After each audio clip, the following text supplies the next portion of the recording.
I've been an actor for over 35 years. I recently got an opportunity to direct a theatrical production of A Christmas Carol, so I thought it would be fun to document the process of directing a show. So let's get started after the ball.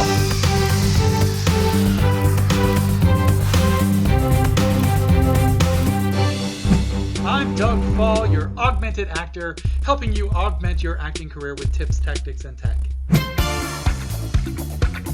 Callbacks are a little nerve-wracking. I remembered as a director that I was just trying to get in there, get everybody through the process, make notes, make sure I remembered everybody's names, try different combinations, and make sure I gave everybody a chance to read the sides that I sent out to them. Now, a lot of people really wowed me at the initial audition with their monologues and their songs, but when I called them back to the callbacks, I kind of saw how they were a little less prepared perhaps, or maybe the characters that I originally thought that they might be good at, they weren't so great at. So after an initial audition, the director has in mind the cast that he wants, his ideal cast based on who showed up at the audition.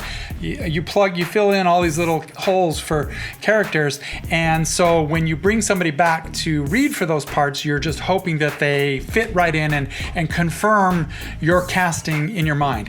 But it never works out that way. Sometimes people can't make it to callbacks. Sometimes people drop out of the show before callbacks.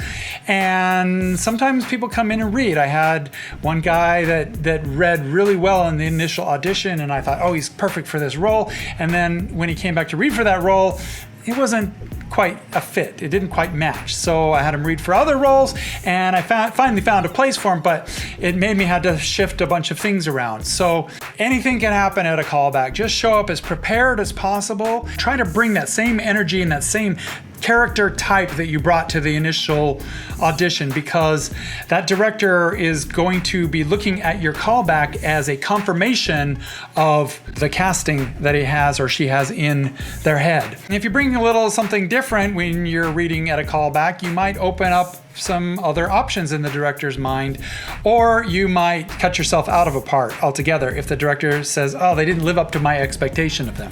So yeah, callbacks are that delicate balance, but try to bring the same thing you brought to the initial audition, and you should do well at callbacks. Let's talk about self-tapes for theater.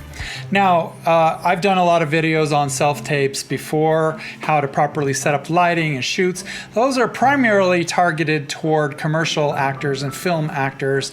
There's an expectation that you have a plain background and that you light yourself really well. For theater auditions, it's not as important that you have all that stuff, although it does make you look professional, like you're prepared as an actor.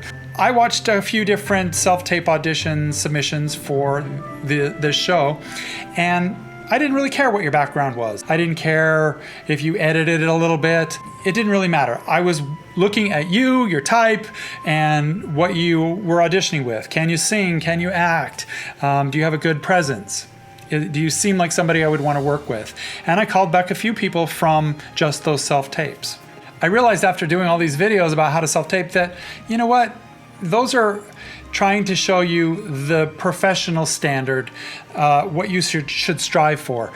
But really what it boils down to is just get in your bedroom or your living room and put a camera on yourself, give yourself a little bit of light, and just hit record and record something.